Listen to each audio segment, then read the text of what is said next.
Right, since I last posted, a lot has happened in the world of F1. You got the not-so-secret shakedown in Spain, the sandbag Olympics in Bahrain, livery reveals from all the teams, which Audi has the best livery by the way, and 2 whole races. 2026 is fully underway. Us fans have had the opportunity to see these new cars in action during Australian and Chinese Grand Prix, and just to refresh your memory, I'll recap what happened. Well, Mercedes won 2, Ferrari lead by lap 1, then finished 3-4. Every other team's fighting for their life. Alonso is literally fighting for his life, but there's lots of overtakes. That's the best way I can explain it. I'll get into the teams later, but for what I know, every old head fan right now is suffering from that 2014 Mercedes PTSD. And honestly, I see why. I can't blame them at all. We already know how the season's gonna go. I mean, Kimi did win his first race in China, so well done to him. And Lewis Hamilton was on the podium. That's my GOAT, so we can celebrate that at the very least. But as a top level George Russell hater, I already have no hope. Well, a lot has happened since then. We've had the Japanese Grand Prix, the Miami Grand Prix, and we've had the Canadian Grand Prix. We have not had the Saudi and Bahrain Grand Prix because they don't want to sort their shit out, apparently. But I was on holiday then, so I'm not complaining. Here's some photos. It was really nice. But that's all besides the point, really.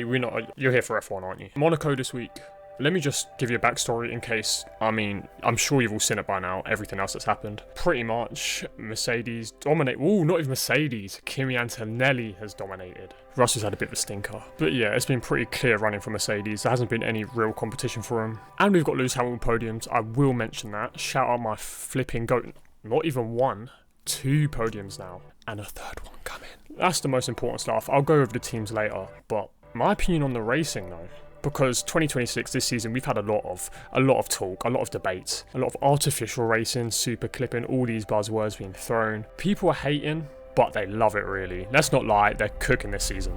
As much as I know a lot of people want to just hate because of regulations and batteries and oh no, it has given us good races. Canada's just finished, brilliant race. I enjoyed Australia too. Japan was the only real snooze to me in my head. See, I know I haven't talked about the season at all, but there has been a lot of changes so far. Like at the start, super clipping was really bad, Mercedes were miles out in front, and in the few races we've had, teams have got closer, super clipping has got better, cars are overtaking better. I honestly don't see what the issue is. Like, I don't see in any world how this year is worse than last year. Last year was a literal qualifying championship, this year at least. I mean, it's a Mercedes championship.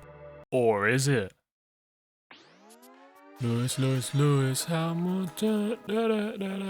We are so back. Lewis on the fucking top step. Oh my god, beautiful scenes. Best race of 2026. Ferrari. Fucking go Lewis, bro. Oh my god, honestly. If everyone wants to come to my party, I'm going to set up a party this week. We're all celebrating this Lewis Hamilton win. We are so back. Like, life is great again, basically. So finally, on the 7th race of the season, we have a winner that isn't Mercedes. And of course it had to be the GOAT, didn't it? Round of applause to my GOAT.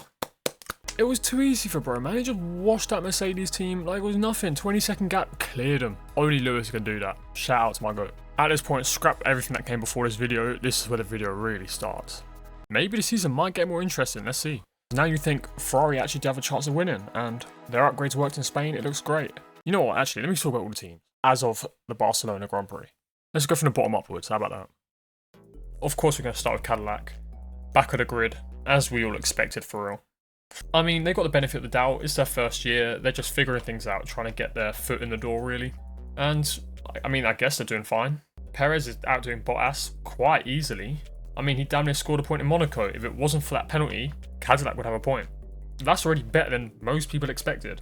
So, just give them the time to work. They are slowly catching up, like, they're getting a bit closer to the midfield, but they're still like seconds off. They need a lot of work to do. Maybe 2027 will look better, but 2026 is just a development year, right?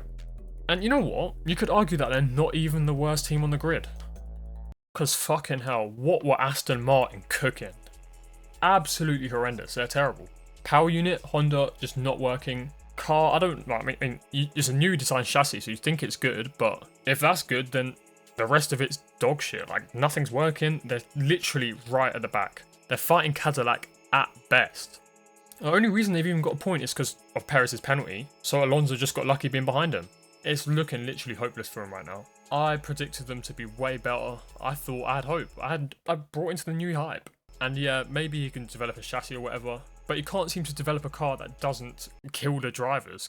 Oh, he did step down as team principal, but still, terrible team. Is looking rough.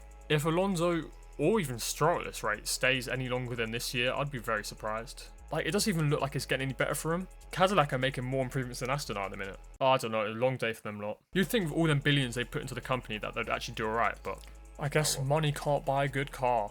Well, it can, but... Oh, sorry, Congo just scored, who would have thought? Moving into the midfield slightly, Audi. And you know what? First off, if I haven't said already, best car on the grid, best livery. That's what I meant, best livery on the grid. Best car is, it's alright. Actually, to be fair, I think it could fight in the midfield. Like, it can fight for points on most occasions. They deserve way more than they do have. I mean, they've only got 2 points. Bortoletto scored them. Hulkenberg hasn't even scored yet. He was really unlucky in Spain, to be fair, with that whole kill switch thing. Poor guy, really. I'm sure he'll get points somewhere. It's just the reliability for Audi. Like, they seem like they've got decent pace. I think they could be competing with, like, the racing bulls. Just the reliability, they can't stop DNFing. Once again, I mean, it's not quite a new team. I guess it's Sauber rebranded, but you know what? They're doing better than I thought. Just sort out the reliability, and I'm pretty sure the results will come with it. And shout out to you for designing a sexy livery. I want to support Audi. I'm not really a big Hulkenberg or Bortoletto fan, but I fuck with Audi. And then next up, Williams, which actually I'd say are worse than Audi on just pure pace, but they've got more points, so here they go. I was very disappointed. I really had high hopes from this year. If you saw my constructors' predictions, don't even look at it. We'll get to that another time. The car started off very overweight, they missed the preseason testing, we all know that, and they're struggling now. You'd think with the Mercedes power unit they'd be way better, but I guess the rest of the car's letting them down. I mean, Carlos is beating Albon pretty easily. Like, they've both got points, but there's been so many DNFs.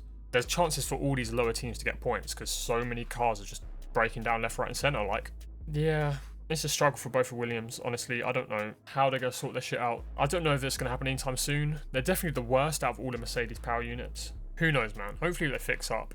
If not, I see a signs move to Audi because they do have more potential right now. They're kind of in no man's land, like above Cadillac and Aston Martin, but below everyone else. That's just what it is.